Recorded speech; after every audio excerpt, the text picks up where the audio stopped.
This is Tom Kane, the voice of Yoda in Star Wars The Clone Wars, and you're listening to Coffee with Kenobi with Dan Z. This is the podcast you're looking for. I could be mistaken. They're using a very primitive dialect, but I do believe they think I am some sort of god. Well, why don't you use your divine influence and get us out of this? We're all you need. Actually, if my intel is correct, the General will not need any of us. The Clone War may soon be over. Better tell that to the clankers headed our way. I am referring to the encrypted comm chatter. Clone Intelligence is reporting Jedi General Obi-Wan Kenobi has found and engaged General Grievous on Utapau. If he captures or kills Grievous, the Separatist command structure will collapse. And most likely the droid armies along with them. Hello, you've reached D309. I am currently busy doing one of the following: assisting other passengers, overseeing maintenance droid operations, or removing hostile creatures from the plumbing system. I really hope it's not the latter, but it does happen. Please do contact me again when my notification light is on. Best journey. Your training is in your blood. And my blood's boiling for a fight. This is our home. This is our war. What about weapons? The armory is just a few corridors away, here in the barracks. I can retrieve all the firepower that we need. So, who wants to blast some droids? Now, wait, this is the Nick Winters Show, and I do the entertaining, thank you.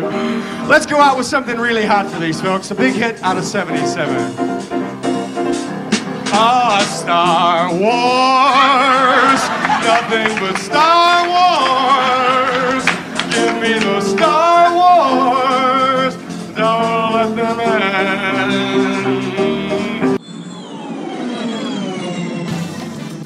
This is James Arnold Taylor, and you're listening to Coffee with Kenobi. I have a good feeling about this. Hello there, my friends, and welcome to Coffee with Kenobi. This is your weekly, actually it's twice a week, bi-weekly, is that how you say it? Spoiler-free place for Star Wars community and conversation. I'm your host, Dan Zare, delighted to talk Star Wars with each and every one of you. Since May of 2013, whether you are a fan of Star Wars films, Disney Plus live action and animation, books, comics, collectibles, or Star Wars experiences at the Disney theme parks, on Coffee with Kenobi, you are among friends as we virtually share a cup of coffee while talking about this galaxy far, far away. Thank you to the official travel partner of Coffee with Kenobi, MEI and Mouse Fan Travel. Check out coffeewithkenobi.com/mousefantravel for a no-cost, no obligation quote, and let them know Coffee with Kenobi and Dan Zare sent you. On today's show, I am joined by a host of wonderful guests who join me on the Galactic Starcruiser experience with Mouse Fan Travel, June 12th to the 14th of 2023. We relive our memories of the Halcyon, but not so much about that specific trip, just kind of what the Halcyon means to us. So pull up a chair, grab your favorite coffee mug, and let's have some coffee with Kenobi.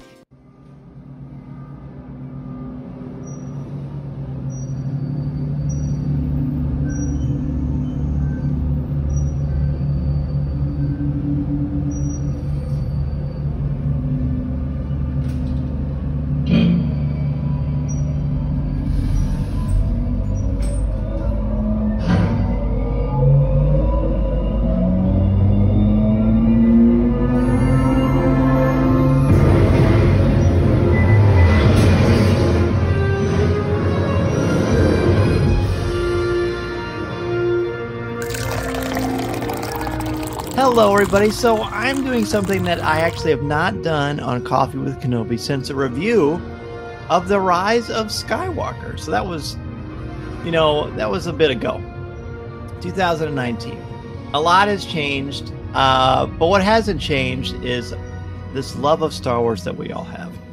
And a few months ago, I had the privilege and honor of going on the Galactic Starcruiser with MEI and Mouse Fan Travel with several of my closest friends, and they are here with me now to talk about and celebrate this legacy of the Galactic Starcruiser, the Halcyon. So I'm going to introduce this wonderful panel of guests who are joining me.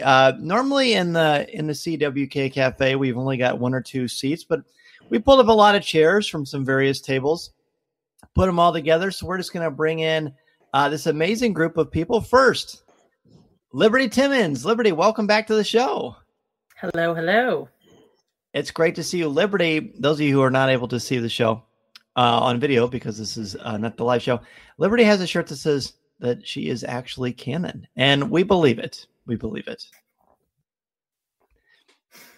Also joining us, I like to think of her as the fairy godmother of Star Wars, because she brings a lot of joy and happiness to people, and she's just a lot of fun to be around, and now she looks a little embarrassed and stymied. I'm sort of proud of that. Let's bring in Mary Perdue. Hey, guys. How is everybody? We are great. I hope you don't throttle me for calling you the fairy godmother. I meant that as a massive compliment. Hey, I've got the gray hair to prove it, so there you go. No, that's blonde. That is blonde. Also joining us on the show, he is a familiar voice in Star Wars podcasting from Star Wars Reactions, one of the co-hosts, David Modders. Hey, guys. How y'all doing? We are doing great, buddy. It is great to see you. I love your choice in hat wear. Yes, people can't see it, but I got my CWK hat. This has been on the Halcyon, and it will stay in my collection forever. I love it. I love it. Also joining us on the show, he's actually not too far away from the Coffee with Kenobi studio, Mr. Andrew Harrison. Andrew, welcome back to the show. Good journey, everybody. Glad to be here. It is great to see you. I think it's amazing that you live so close and we hardly ever see each other, except for when we're on the Starcruiser. That's right. That's right. That's what it takes to get us together is, a galactic voyage. That's right. A galactic voyage. Our next guest co-host, he probably won the award on our trip for having the most style. He had all these wonderful outfits that he had. He came prepared. He is always prepared. Mr. Terry King. Hey, thank you so much for having a table large enough for all these chairs this evening. Yeah, absolutely. I got an extra chair for your beard, too, so we're in good shape. I thought of everything. Now, Terry has this wonderful beard I really am quite envious of. Last on our little panel here, you're familiar with this individual. He hasn't laughed yet, but we're hoping that it will happen pretty soon. Mr. Tom Gross. Hello, everybody. This is so great to see everybody here. And Dan, awesome to bring us all together. This is going to be tons of fun. It is truly my honor to see all of your happy faces. And selfishly, I just wanted to have a moment to chat with all of you. And obviously, as we know, on September 30th, that was the last day of the Halcyon actually being open to the public. The cruise started on September 28th. 29th is the day on Batu. We all know this. And then the 30th was the last voyage. You have your breakfast, you get your things, and you leave. And I wanted to talk about it then, but we were in the middle of Ahsoka, and I didn't want to rush the Halcyon visit, right? So we're going to talk about this. It's not really going to be so much a rehash of our trip because we were able to do that and had a wonderful time doing it. But I want to talk about sort of your initial thoughts on the Halcyon before you experienced it, and then how you felt once you were in the thick of it. Not when you were done, but you're about halfway through the voyage, and you're like, wow, this is so different because of this, or this is so much better, or this isn't what I expected. How did it kind of work for you from your initial concept to how you felt once you were on the ship living your best Galactic Starcruiser life? And we'll go in reverse order. Tom, I'll start with you. Oh, sure. So going into this trip, I didn't know what to expect. I mean, what does immersive experience exactly mean? I've got an imagination of like you walk in and you're part of the story to a certain level. And so I just no idea what to expect. I tried to stay away from anything that gave me any sense of exactly what I would expect. I mean, obviously, Dan, you and I had talked about your experiences and things like that. But you were really careful, as you always are, and not sharing anything too specific. And so I was excited without knowing exactly what it all means. And so then you want me to talk about what it actually felt like to be there. You're on it. We're all in the Sublight Lounge. We're just having the time of our lives, eating the green beans. Right. I miss those things. So yeah, I mean, I still am not sure that I know exactly how to define immersive in this experience, other than you really felt like you were someplace. That's probably the best way to explain it. I really did have the feeling that I had left where I had come from and I was someplace new. And, every window you look out, you are in space. And you are going someplace and you are seeing stars pass by or meteors pass by or other ships pass by. And so that illusion right there put me in that place. In fact, I remember I was in the gift shop and I was buying that Jedi tunic and I said, do you have any other sizes? I'm looking for something maybe just a little bit bigger. And they're like, they went, well, look, we'll check. And they went back and they came back and said, no, we don't have any others. And like in my head, I was like, well, could we just get another one when we get, and I was like, oh, wait, I was like, oh, I guess we're in space. So no, you can't get another one. But I'm like, wait a minute, can't you just go across the parking lot and pick up it? But I was so believed that I was at space. And so that was so cool. That realization that I had right there. So, I mean, so many other stories, but I want to hear what everyone else has to say as well. A great start. Terry, what about you? You were very excited before this thing happened. Kind of what were your thoughts before you stepped onto the vessel itself? And then once you're right and smack dab in the middle of it, how did it meet your expectations? Like Tom said here, I stayed away from it. I tried to do as much research as I could here. However, I did stay away from anything that could have revealed any type of spoilers. Any of the personal videos that people have shown that were floating around Facebook and the internet, I stayed away from those here. I went into it just as an open mind as possible here, and as we had gotten on, and we were there, we were spending a lot of time here, then we kind of go off in our own little groups and missions and kind of determine about, or kind of figure out a little bit about, what kind of paths that we wanted to explore. Everything was wide open. And it brought back a word of advice that it was probably the most common theme that I had heard, and everybody kind of summing up what their feelings were or what they thought of the trip as a whole. And it was, you get out of it what you put into it. And really, there's only one regret that I have is not taking as many pictures, and videos and things like that. But I've got a lot of stuff up here that, I mean, I honestly don't know how to share with everybody because it's an emotion, or I'm sorry, not emotional. It's a picture in my brain, and it's just experiences in my brain that have turned into emotional experiences because I just don't really know how to share them to, with somebody who hasn't been on for the trips here.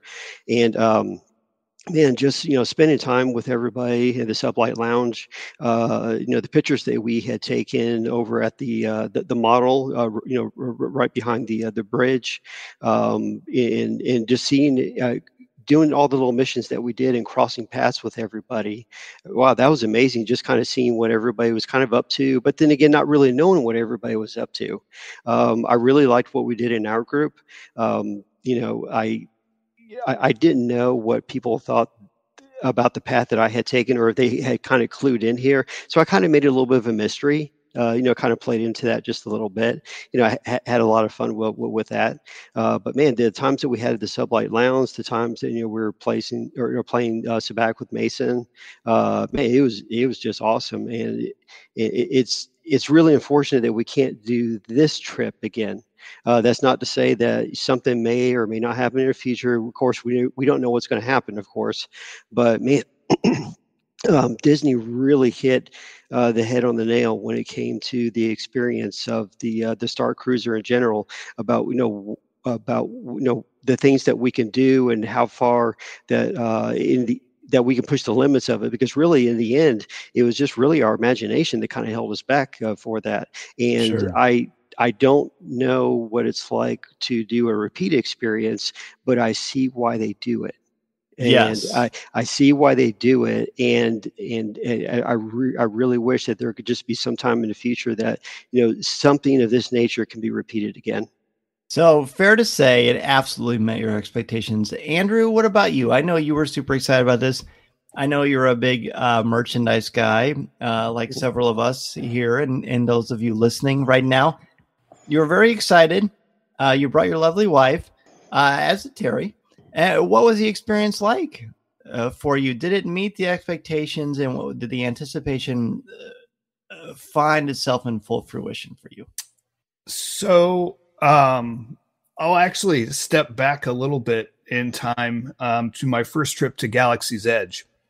And I remember that, actually. It might be a little surprising, but I was actually a little underwhelmed by Galaxy's Edge. I had it built up in my head this was going to be an amazing immersive experience, walking and seeing the Millennium Falcon. And I think it was just the number of people that were there. It just kind of, it didn't have the impact on me emotionally that I was expecting it to have. But then leading up to going on the Halcyon, I started to get kind of the same feelings I had before I went to Galaxy's Edge, where I was like, this is going to be the greatest thing ever. So I was a little nervous that I was going to have the same reaction. I was going to walk on and be like, oh, this feels fake, or, I was nervous about what my reactions were going to be.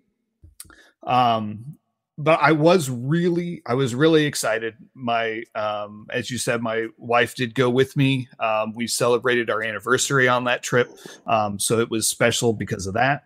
And I remember the first night that we were on the Halcyon and we were in the atrium there, and Captain Keevan just walks up to me and just starts having a conversation about how she noticed that I was, leaning. I kept my back up against the wall, so I must have, I've got some history in the war, right? And just like started ad-libbing all this stuff, and I was immediately, I was hooked from that moment on. And I had a couple moments on the first full day that we were there, where I was taken back to when I was a kid and I was sitting in a cardboard box with my sister at the base of my parents' stairs. We weren't really in a cardboard box. We were in an X-Wing and we were blowing up the Death Star. And I was like taken back to when I was a kid, fully immersed in my own imagination. And this place, to say that Disney knows how to do magic is an understatement to what this was, because it is Imagineering's crown jewel in everything that they've done. This is the epitome of what Walt Disney wanted when he was envisioning a place where people could walk in and experience their own story. That's what this experience was. I'm not going to use past tense. It is a very special place because it's always going to be in my heart. Oh, you guys are going to get me choked up. We're only 3 into this little. Oh boy, that was wonderful. All 3 of you have been great. David, I am positive you're going to have something wonderful to share as well. David had this great character that was like Hawaiian themed. He had these great Star Wars Hawaiian shirts. And David, I mean, I've had the good pleasure to spend some time with you over the years, and you're always smiling, but there was an extra glow about you on this ship. So talk about your expectations before then, and how did it fulfill those expectations for you? Yeah, I think, Andrew really hit on it, because I remember seeing people going to Galaxy's Edge. I remember hearing the discussions about it and how immersive it would be. And what you could hear across the board from Star Wars fans is it wasn't as immersive as what we were thinking. But then once we got on the Halcyon, and I'm sitting there and interacting with you guys, and just like Andrew said, these cast members are coming up, talking to you, interacting. There's First Order stormtroopers walking around. It's incredible. And then you're like, this is what they were talking about. This is the immersive experience. And I was just blown away. I was trying to think, like you were asking, Dan, like where was about the midway point? I think the first night, all of us being in there trying to, not trying, but just enjoying the heck out of recording in the Sublight Lounge. Unbelievable podcasting on the Halcyon. That's that first night. I guess as we move into the first full day, like Andrew said, we're getting off and going into Galaxy's Edge and stuff like that. I would just, that was it. You could hear the Imagineers talking even as late as I guess it would have been April of this year. I think is it Susan Morrow Johnson, Ann Morrow Johnson, the engineer. Is that correct, Dan? I think it's Ann. It's Ann. Ann Morrow Johnson, and she's at Star Wars Celebration Europe, and the first thing she says is, "Can we not call this a hotel?" And at least I knew from your coverage, Dan, of the first voyage, it's not that. And obviously, all of us, once we're on there, you know how little time we spent back in the rooms. We're doing stuff all over the Halcyon, every floor, etc. And so it really, truly was an immersive experience. And you didn't even have to get, halfway in to know that. And I was just blown away by the immersive nature of it. And I got more to say, but I'll stop there because I have a few other things maybe as you ask more questions. Okay, perfect. Thank you so much. Mary, it was extra. You and I had an extra fun aspect of this because we got to bring our kids, right? Mm-hmm. I was with Mason, of course, who says hello, by the way, and you were with Chaz. And it was so great for me. I mean, it's just always fun to spend time with you. Much like David, I've had the good fortune to spend a lot of time with you over the years. And you and your son are just a really fun tandem. And like your Star Wars enthusiasm, I feel like grows between the two of you. Do you know what I mean? I see a lot of you shaking your heads. Yeah. So what was it like for you to be excited about this, not only as a fan, but also to share it with your son? And did it meet up the hype that you had put up to it? Oh, absolutely. As soon as we heard about it, we were excited to go. And then it kind of got tempered a little bit when the price tag came out. And then when you said, "Hey, let's all go as a group," we're like, yes, we are doing this. And I will have to say, if it hadn't been for the CWK family going, I'm not real sure that we would have gone or been able to go when we did. Our plan was to do like a lot of other people. We were going to save up over the next couple of years, and go. But thank goodness you put this family together and we went together and I can't even imagine now just going with my immediate family and not with the big CWK family. I mean, it just was so immersive, as we were saying, but it was just such a group activity that was fantastic. And it was a lot of fun to see Chaz to take off and go with David and Tom and do their First Order stuff. And, bad influence, those two. I know. But you know what? At the end, he kind of moved around and he ended up going the Jedi and Resistance route. He was in with me with one of the Jedi meetings and that kind of stuff. So he was kind of playing all of his angles. But, I'm an OG, as many people know. I was 16 when the first Star Wars movie came out. So it's been in my blood since May 25th of 1977. And I swear I don't think Chaz remembers a day that he did not know about Star Wars, growing up. But he is a Clone Wars kid. That was his entrance into it for him. I mean, he had seen the movies. We had done Star Wars weekends at Hollywood Studios and that kind of thing. And so poor kid, he was just destined, but he embraces it. He has a lot of other interests too, but he embraces it And when we get on podcasts, I swear sometimes he'll pull some things. And even when we were on the Halcyon, he'd pull some things out of canon. And I'm like, where in the world did you pull that from? So yeah, it was a lot of fun. And it was a lot of fun to see Mason as a 10-year-old and Chaz as a 21-year-old. And, and the two of them just doing their thing. Like, it didn't matter whether mom and dad was there. Those two were just having a blast, and they didn't care what anybody else was doing, and they had their own paths, and those were the paths that they went on. Oh, that makes me so happy. Yes, I remember some of those moments too. That was great. They were like two bugs in a rug sometimes, those two. That was so delightful. So Liberty, you also brought a wonderful dynamic to the Halcyon. And I got the good fortune to hang out with you and meet you at Celebration Europe earlier this year.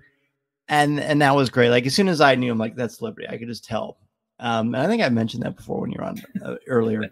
But you brought your mom with you. It was all of the CWK garb that I had on. Well, that didn't hurt, but you can just tell, right? Because I feel like in our Coffee with Kenobi family, there's just like a warmth, there's a joy, because we love this galaxy far, far away, right? And you won't love everything about it, but we have just a certain way of just kind of enjoying it and embracing this community, which you obviously do. You brought your mom with you, and I thought that was a really, really cool thing too, because I don't know what kind of level of fandom your mom is in, but the two of you were also a delight to watch and just enjoy life together. So what was it like for you, the excitement leading up to it, and then getting to experience it with your family like that? Well, you brought up Celebration, and that was my whole issue with the Starcruiser was, like Mary had said, and like a lot of people had said, their holdup was the price tag. And I just felt like with the couple years we'd had, during the pandemic, post-pandemic, everybody was just kind of getting to feel things back out again. And so then I had the opportunity to go to Celebration. I kind of had to choose. I was like, well, I'll do Celebration this year in April, and then I'll do the Starcruiser later. And then we heard it was closing, and I knew you were planning the trip, and I said, this is it. This is how I want to experience this. These are the people I want to experience this with. Like you said, we have this camaraderie. We have this relationship that we all have together in the cafe. And I really wanted to do this with you all. This was definitely the crew that I wanted to go aboard the Halcyon with. And so there was no way I was going to miss this. But my big hesitation, and I believe I might have even asked you, Dan, after you had initially gone on it, was I'm very claustrophobic. And I have a tendency to, if I cannot see outside or know that I have a way out, I tend to get a little nervous about that. So my hesitation for going on the Halcyon was I wasn't sure how I would personally react to being inside a starship. So I wasn't sure how I would feel about that. But I will say, once I got on that thing and I started looking around, and the word immersive is what we were told, and it's what we keep bringing up. And I cannot believe the level of immersion that I experienced. I had no preparation for that. And I know a lot of people, went spoiler free. I went nothing. The only experiences that I had of the Starcruiser were basically what I had experienced, Dan, that you had presented to us, and the experience you'd had. And you didn't get spoiler heavy. You didn't spoil anything. You just kind of said, hey, there's this cool lounge, and the rooms are awesome, and the food was fantastic. And so I just had the broad strokes. And my mother's level of immersion in Star Wars is a big fat 0. My mom barely has any exposure to the movies. Every now and again she'd come in the house and I'd have something on. She's like, oh yeah, is that Star Wars thing? So my mother went in not knowing Star Wars at all, but she enjoyed it so much. In the first several hours that we were there and we started to get dragged into the storyline, the captain walked up to my mother and I and started speaking with us. And just like David said, she walked up and, she started talking, and, Andrew, she walked up to you and, hey, I noticed this about you. And it was just, you were just there. You were fully immersed, and I was hooked. I was definitely hooked. This is Vanessa Marshall, and you're listening to Coffee with Kenobi.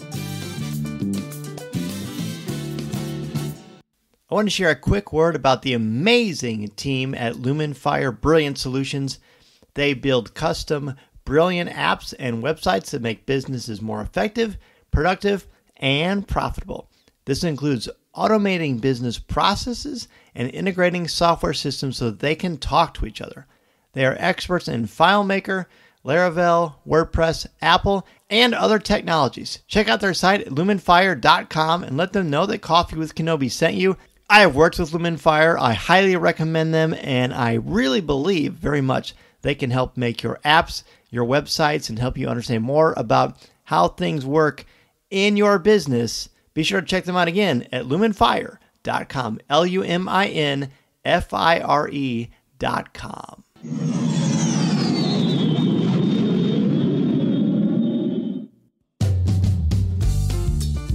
You know, and it showed. It showed with all of you, just experiencing that together. And a lot of you have touched on this. To me, the Halcyon is special because of the people that you experience it with. And sometimes those people are people that you know from online, or just their family, or their longtime friends. And also, there may be examples of where you make friends on the Halcyon that you may not have known otherwise.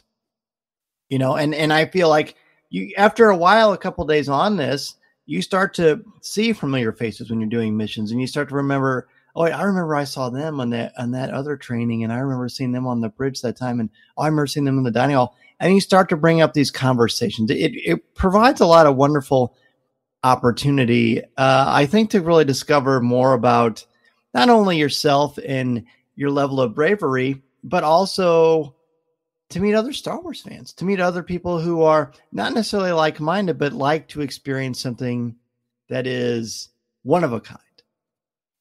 I think one of the great things that was so interesting to me, is that you're either an introvert or an extrovert, or maybe you're an omnivert. Like I think I am. And, you know, for introverts, one of the big things was, gosh, I don't really feel comfortable being around a bunch of strangers and, you know, interacting and having all this role play type stuff. I just kind of want to sit in the scenes and just kind of observe. But every person I talked to that was an introvert that was on it loved it. My wife is an introvert, and she is not a massive Star Wars fan, but she likes experiencing really fascinating things. Andrew, when I mentioned that, you raised your hand. Would you consider yourself an introvert? Oh, through and through. Yes, absolutely. So this rings true for you. Mm-hmm. Yeah. I was a little trepidatious about, so when I tell people that I'm an introvert, sometimes it surprises them because I do a lot of theater, and I tell them that I like theater because I have a script and I am told exactly what to say and what to do. When I'm going to someplace like the Galactic Starcruiser, I don't have a script and I don't know what to do. When the captain came up to me, I had a little bit of panic because I didn't know what I was supposed to say back. And so, but as soon as she started having that conversation, I don't know what it was, if it was just her personality or just me just saying, okay, here we go. But something switched and I just went for it. Would anyone else here consider themselves an introvert? I am not, obviously. You all know that. I've been accused to being able to talk to a brick wall and have a response back from the brick wall.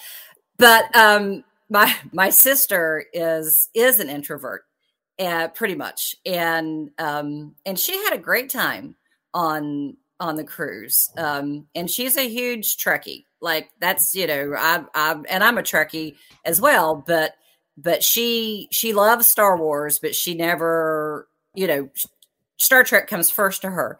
But she had a great time, but she was one of those kind of like Liberty's mom. She kind of sat back and watched and interacted some, but not a lot. And people who know her, I mean, she was a vice principal for a middle school the last 15 years of her working as an educator. But still, that's a difference between your work, like Andrew was saying with, doing stage work or whatever. That's the difference between work and every day. And then Chaz is somewhere in the middle. Like, he's a bit of an extrovert, but he's also a bit of an introvert. It just, once he gets to know people, then he's fine, but he doesn't always go seeking. And so I saw him struggle a few times. And I know he has said since then, as we've talked about things, and we were on with Anthony with Force Ghost Conversations talking about the Halcyon, that there were things that he really didn't get to do on the cruise that he wished he could have done. There were a couple of times that he, like I got in with hiding Chewbacca the first night, and a couple of different things like that. And I think sometimes that fear of following along behind people, or not speaking up, kind of hindered a little bit of his experience, although he had a great experience. And once he fell in with Tom and David, that was it, so that kind of helped. But, yes. But I think between the three of us, we hit all three of those kind of types of people, and we all had a fantastic time. So yes, absolutely. And I speaking of fantastic times, time is flying, and I just realized we've been talking for 40 minutes, and there's so many things I haven't even covered yet, but that's okay. So I'm gonna throw out. I got a big question for the end, okay, that we're gonna save. But I'm gonna do some lightning round. I'll just do a quick, 45 seconds or less response to a couple of key highlights. Okay, Tom, we're gonna start with you. Favorite area of the Halcyon? The lobby. So much is going on. You've got the bridge, you got the lounge, you got the shop. So I mean, you could just go there and something was going to be happening. That's what I liked about the lounge the most. Great. Terry? It'd be a tie between the Sublight Lounge and the gift shop. The gift shop, not everybody knew this, but there was a secret part of the gift shop that involves some secret merchandise that we can share just a little bit later on here. It seems to be a surprise for the First Order, but that's totally understandable. It by design, I believe. But yeah, just really hanging out with everybody at the Sublight Lounge. It was awesome, amazing. I loved it. Wonderful. Andrew? I'm going to have to echo Terry and say my favorite. I mean, I'm a Star Wars collector at heart, but I'm going to have to say the gift shop was probably my favorite place. I had some of the most immersive conversations with cast members in the gift shop. Part of it was what Terry was alluding to, the secret merchandise. But like just the fact that even though they weren't named characters, that they felt that they could tell their own story and have their own character, and you didn't lose any of the immersion when you were talking to the person who was, ringing you up at the end. I'd have to say the gift shop. Plus, they've got a lot of really cool stuff. Indeed. David, favorite area of the Galactic Starcruiser? Sublight Lounge. Being in there with all of you, eating the awesome food, having some drinks with you guys, recording. Sublight Lounge. Mary? I don't even know. The atrium, just to walk into the atrium, it was just amazing when you first got off of the shuttle, arriving onto the ship. But and being in the Sublight Lounge with everybody was great. And even though we weren't in the rooms very much, I love talking with D3, getting a lullaby or a nighttime story, just looking out the window, watching whatever go by. We never turned it off at night, which irritated the bejesus out of my sister, but there it is. But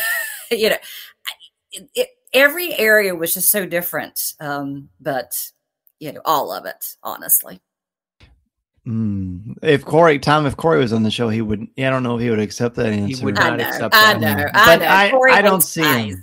Yeah, he's not here. Well, he could not join us. There are a couple of people that are not able to join us, but are very special, treasured members of our Coffee with Kenobi Halcyon family. So we've got Christina, we've got Kendra, we've got Kato. Who am I missing? Hang on. Yeah. It's of course Corey. We just mentioned Corey. Mason. Yes. We mentioned Terry and Andrew's wives. Yeah. My buddy Steve, best friend Steve, was on there. Steve, absolutely. Who we missed? Is that everybody? I don't know. Oh gosh, I feel it. Yeah. I'm gonna think. Yeah. Oh wait. Who did Kato come with? Oh, Deb. Yeah, Deb. Deb was awesome. Right. Yeah. Deb had a great sense of humor. Yeah. Mm-hmm. So I wanted to make sure I give a shout out to everybody. Liberty, your favorite area of the Halcyon? Well, the one thing nobody has mentioned yet is the bridge. Cool. And I in trying to answer that, briefly, the first thing I thought of was just where was I when I was on most of my adventures, and definitely the atrium, because so much happened in the atrium. I almost said the cafeteria, because how can you not like the food?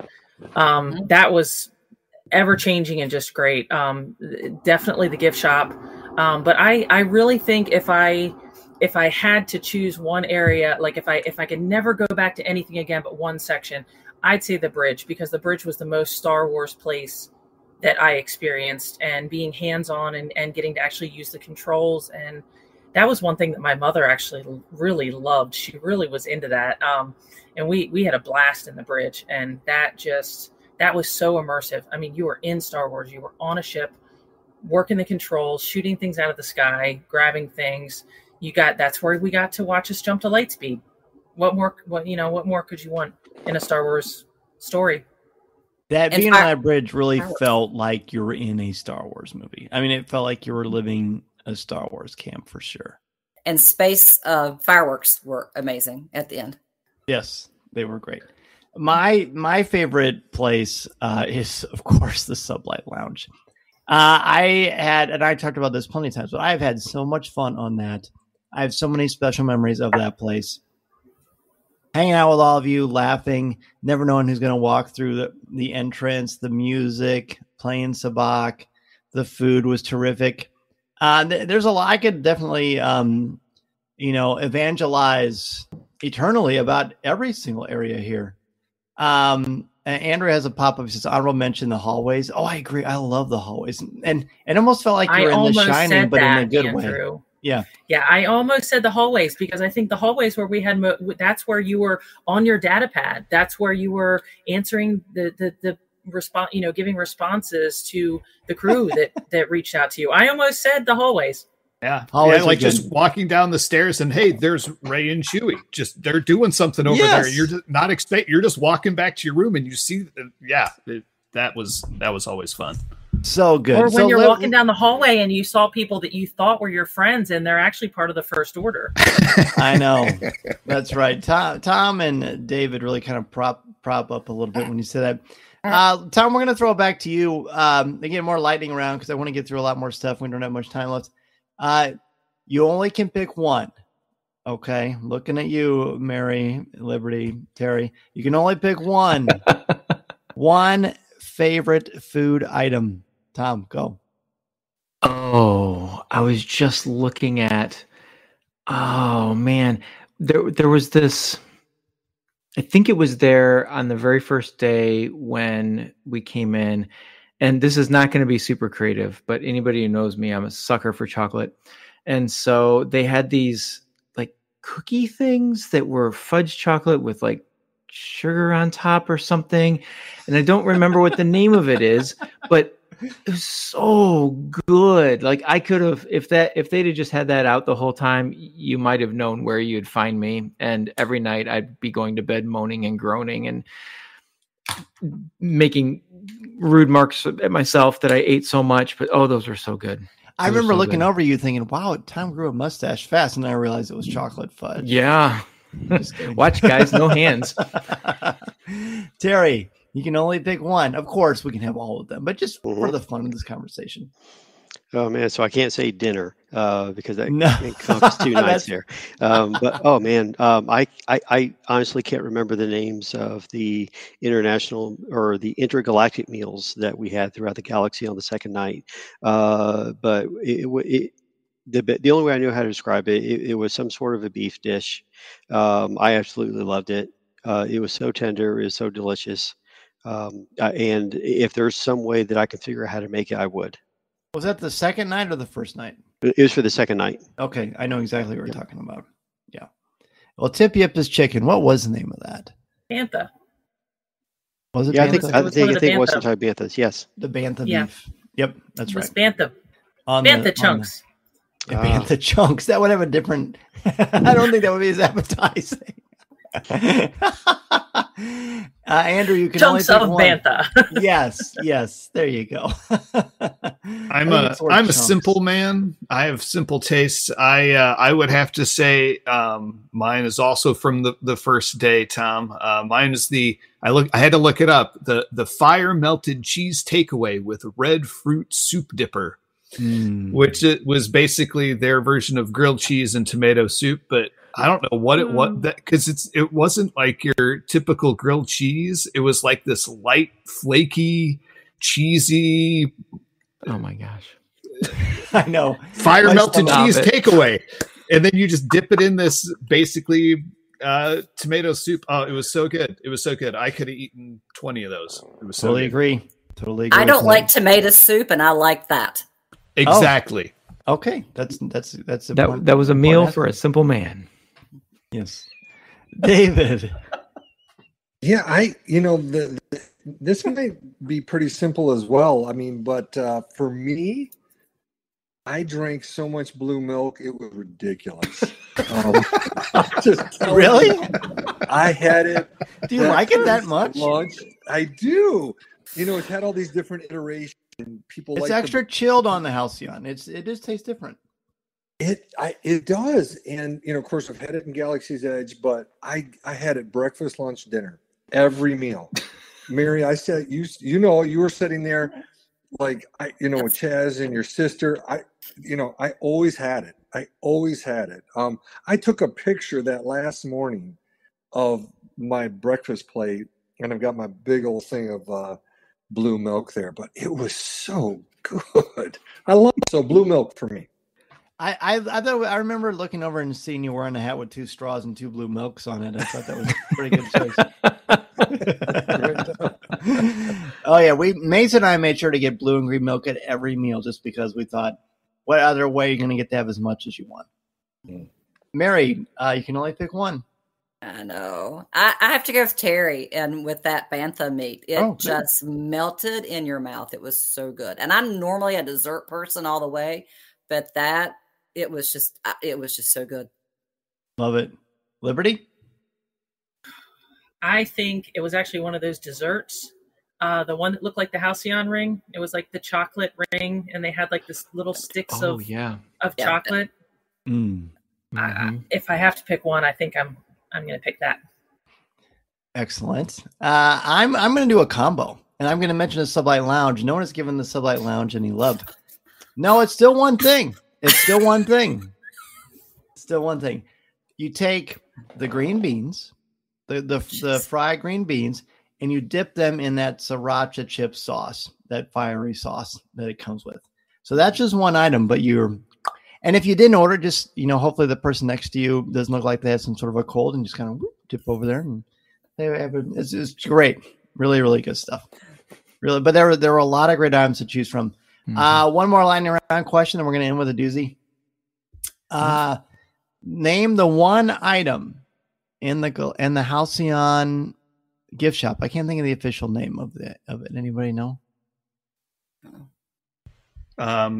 The Chandrilla collections. Maybe. Chandrilla Starline collection, probably. Yeah, maybe. Probably. Name the one item in the gift shop that you regret not buying. Oh, that's easy. the earrings. Well, apparently Mary's going to go first. Sorry. I'm glad she did. There is no. You go ahead. What are they doing? Was it just the symbol?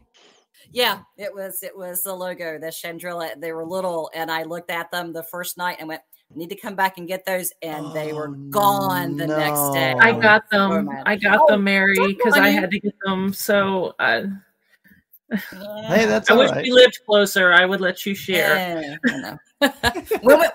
when we get our tattoos together, bring them down, and we'll put one on. Yes, yes. That would be fun. We all did that at the next celebration. As long as mine doesn't hurt, I'm kind of a wimp. All right. So we'll just go. We'll spice it a little. Liberty, why don't you go next? What's one item you regret not getting? I actually pretty much bought just about everything that I wanted. I don't think I left there very empty-handed. I did very well. I think the thing that I left without that they did not even offer, that I now know was not available, but was available on other cruises. What was the droid's name in our room?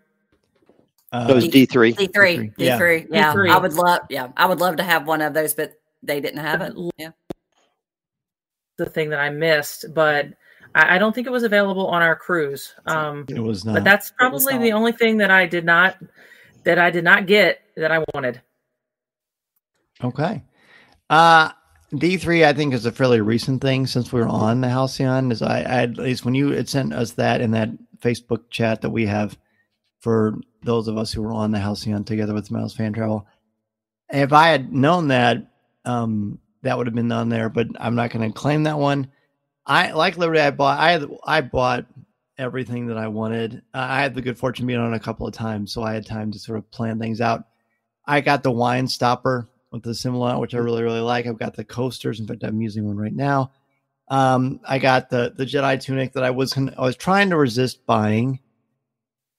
And then Tom wore it. And I'm like, oh. So then 10 minutes later, Mason and I are like, hey, we had it on too.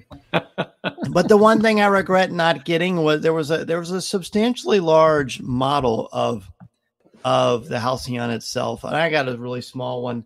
But there was a large one that was very statuesque and it was gorgeous. And I really wish I would have got that. It would make for a really nice, classy display piece. So that's the one thing that I regret. Tom? You know what, Dan? You and I are so alike. That is exactly what I was going to say. But you know what, David? Before we get too far, only people who aren't part of the order hide things. Like extra gifts and secret things like that.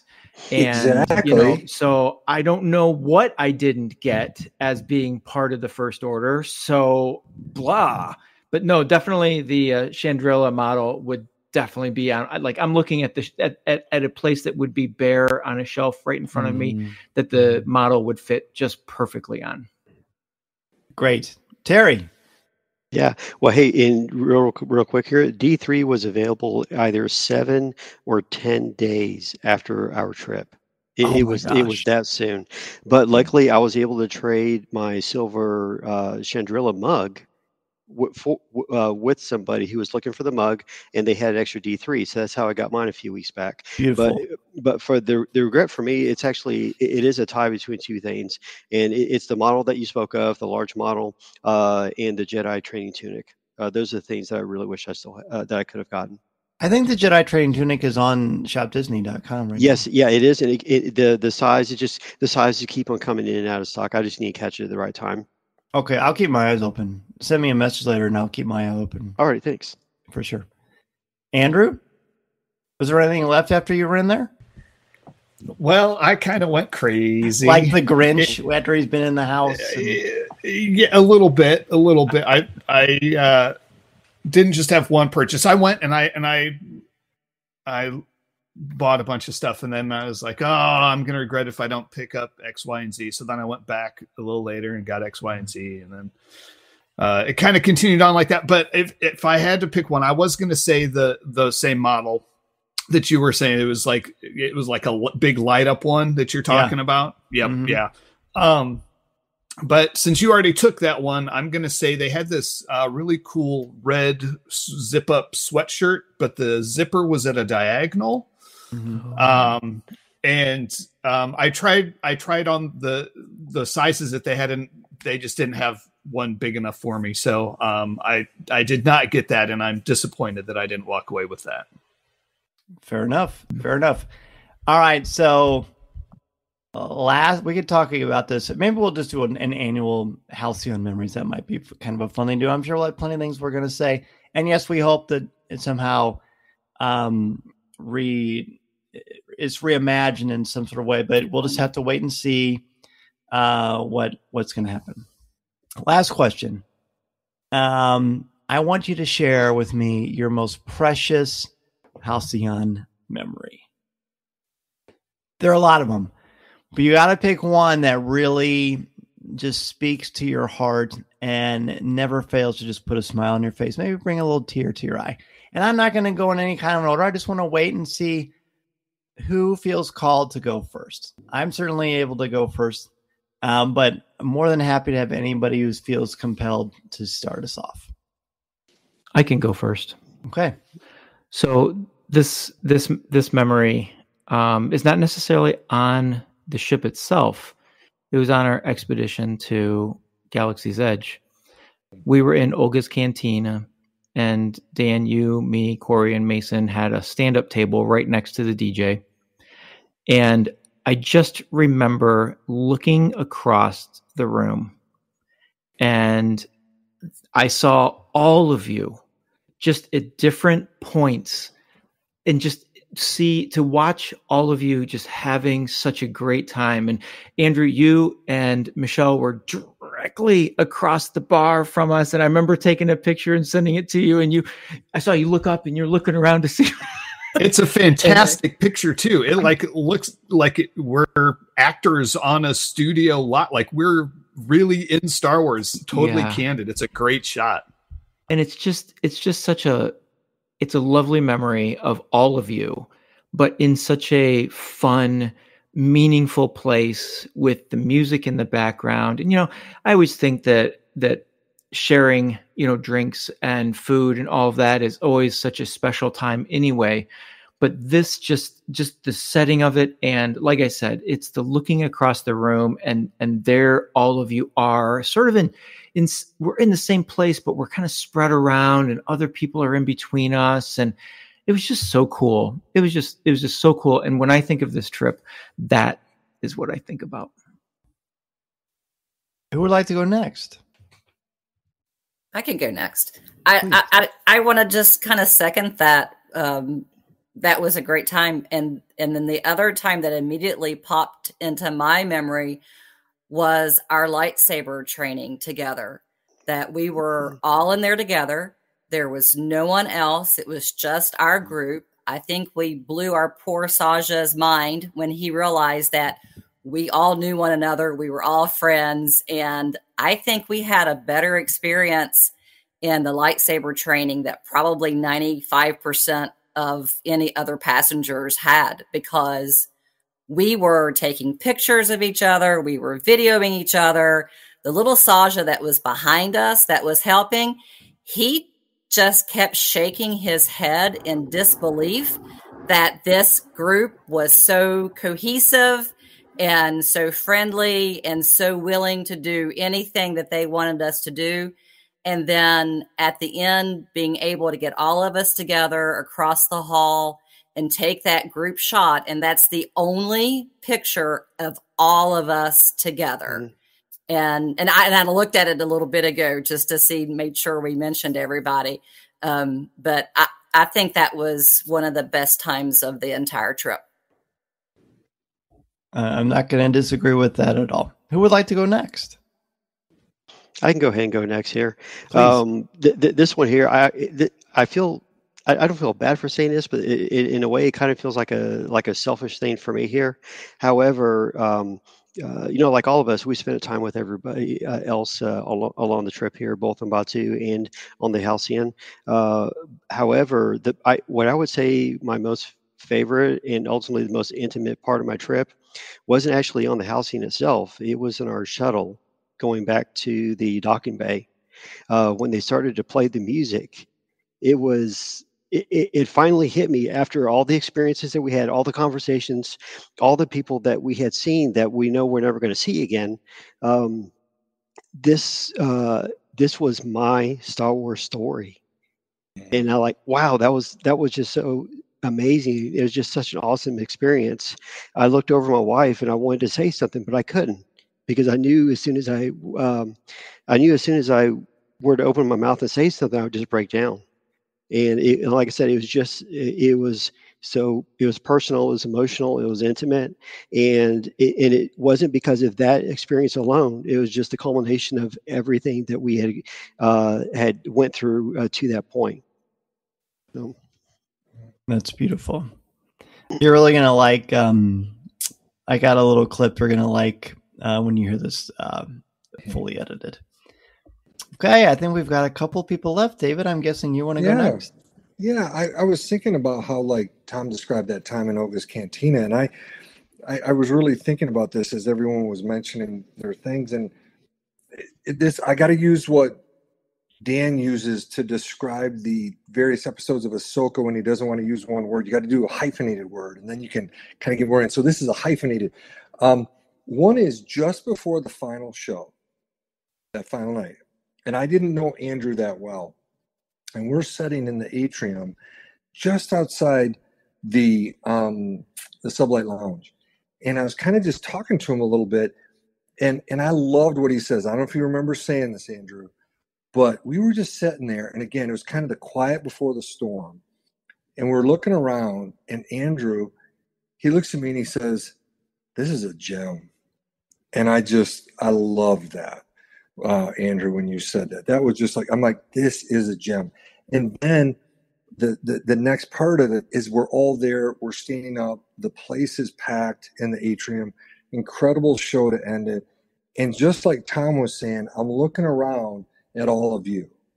Now, I happen to be a tall fella, so that helps a little bit, because then I can look over and I can see everybody, in the different spots, and Sajas are popping up, and First Order Stormtroopers, and Kylo Ren and Rey, and everything's blowing up in there, and Rey's getting pulled in a force pull by Kylo. It's just unbelievable. And then kind of piggybacking on what Terry said, I'm like, I am in Star Wars and surrounded by my friends. And so it's kind of those two things. Andrew really just saying this is it, which is 100% true. And then it finishing that way, seeing all of you there, that just, I'm so thankful that I can say that I was there to be there with you guys and experience that. I love it.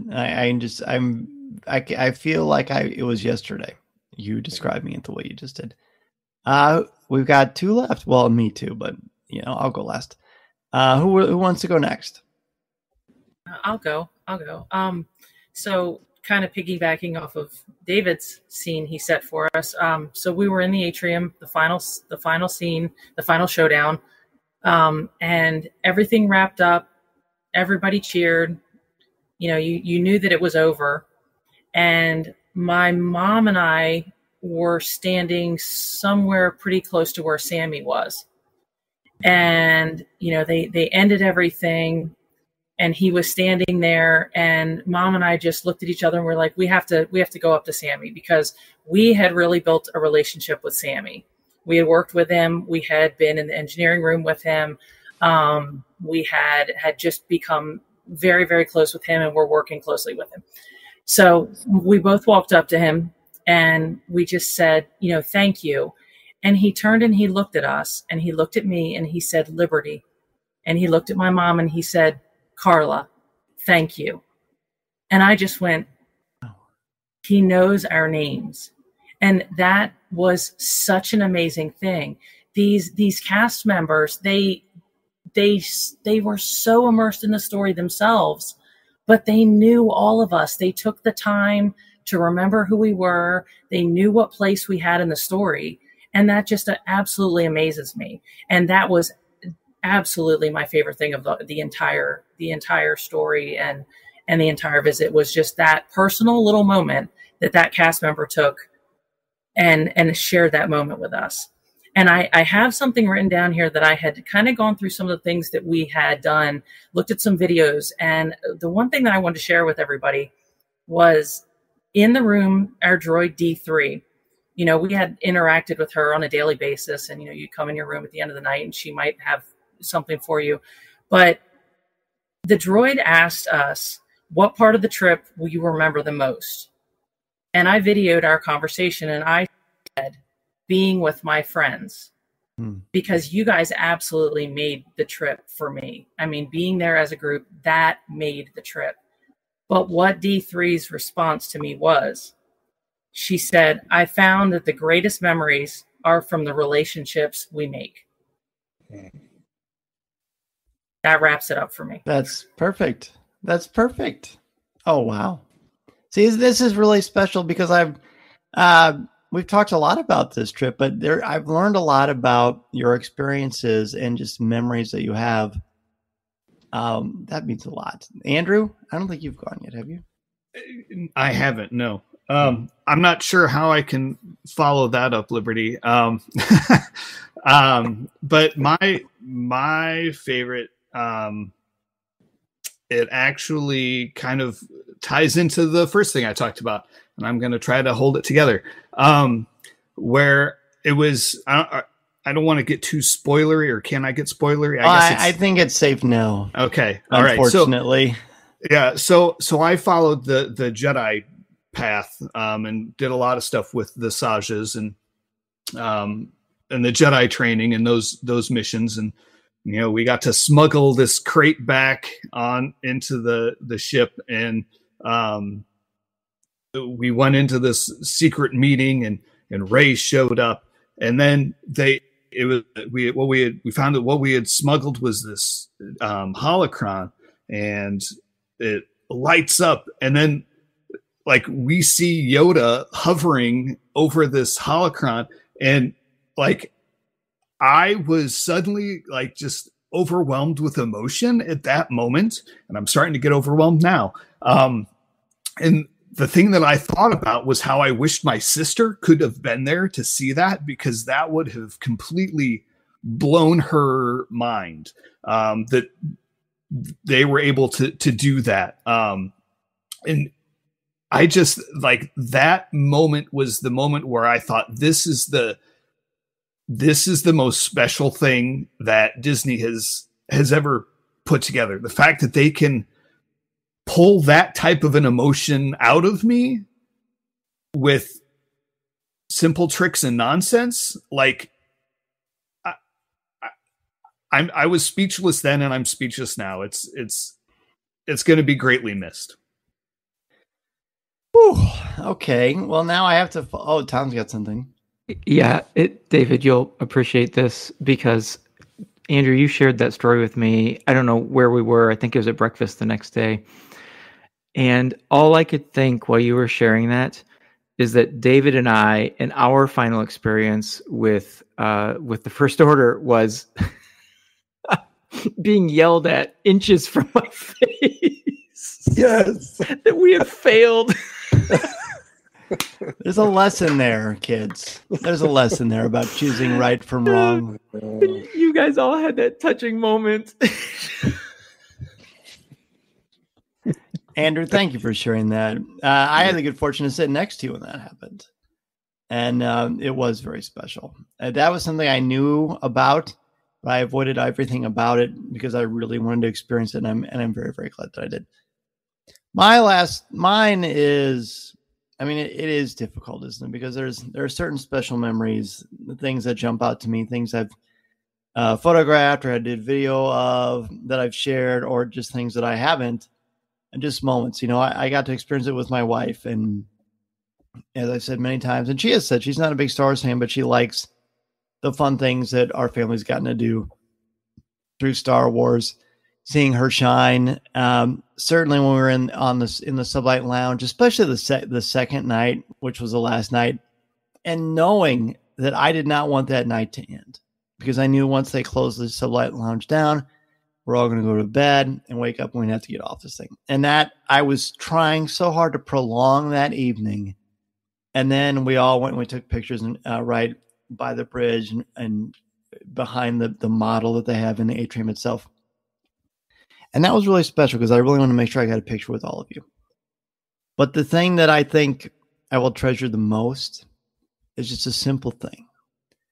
And it's seeing Mason play sabacc because he loves it and he's really good at math and he's fun, he's competitive, he can talk to anybody.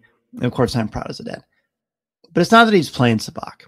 Once in a while, he would just sit there while he was waiting for people to play.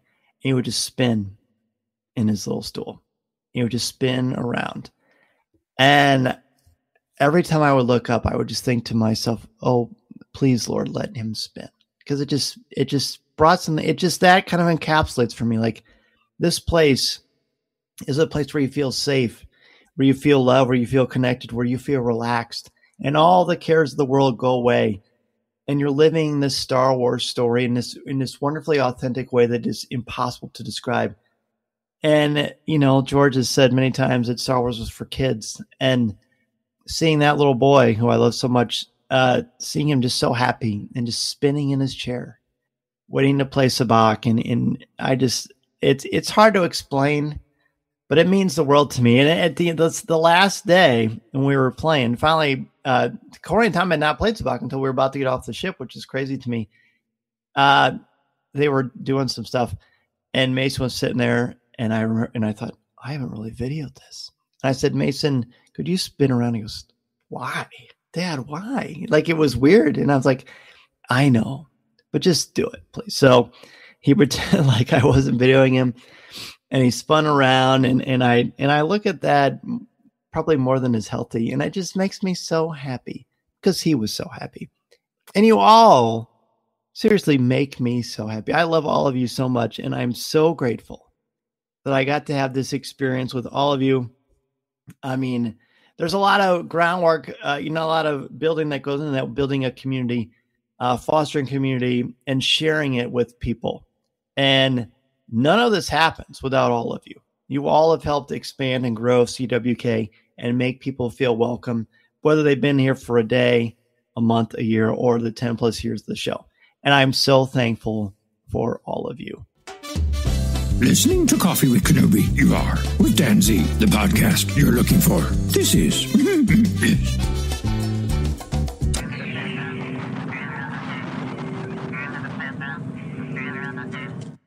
We love you too, buddy. Yeah, we're very thankful for you, Dan. Oh gosh, well that's very kind of you. I mean, seriously, this really is special because of all of you, and I just know in my heart that people are going to want to continue the conversation with all of you. So we're going to go around one last time, at least for this show. Of course, you're all stuck with me. You are going to have to come back at some point.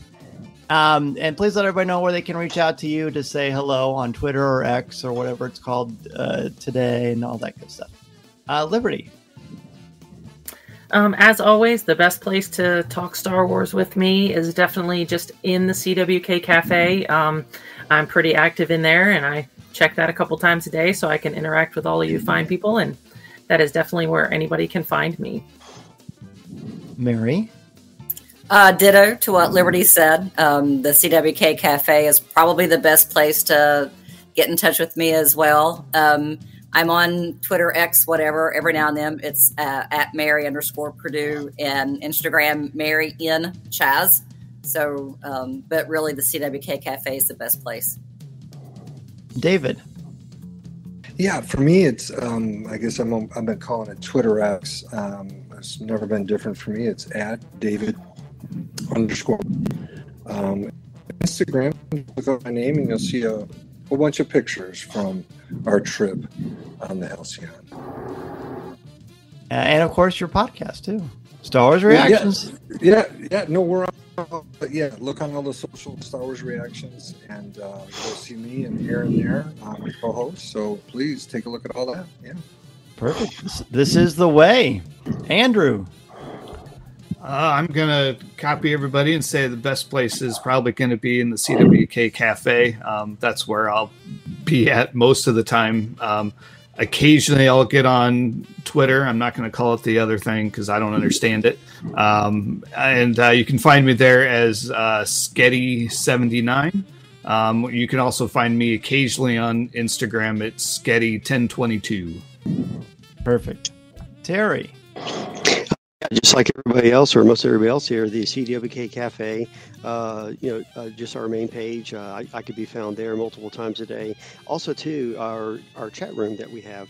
I've noticed that we've got a pretty good group of people that don't really visit the CWK page that much, but they're very, very active in the chat room. Mm-hmm. Totally new dynamic group of people. Awesome to see what they do, with cosplays and things they buy and just Star Wars talk in general. And pretty soon, it looks like, I guess through peer pressure, I probably will have some type of a Twitter X account here pretty soon, I bet. Fabulous. And Tom. Yeah, well, you can always reach out to the First Order. But I am on Twitter at Draftline, DRAFTLINE. I'm also on Instagram, Cycling Librarian. And even though it's not really Star Wars, it talks about adventure just like we experienced. I also have a podcast, Teachers in the Dungeon. You can reach out to us there at Dungeon Teachers on Twitter. And it's fantastic. So if you're not listening, you should. Agreed. Thank you. Passengers, may I have your attention, please? It is time to disembark. This podcast is not endorsed by the Walt Disney Company or Lucasfilm Limited. It is intended for entertainment and informational purposes only. The official Star Wars website can be found at www.starwars.com. Star Wars, all names, sounds, and any other Star Wars-related items are registered trademarks and/or copyrights of Disney and their respective trademark and copyright holders. All original content of this podcast is the intellectual property of Coffee with Kenobi unless otherwise indicated. This is the podcast you're looking for. There's no one here.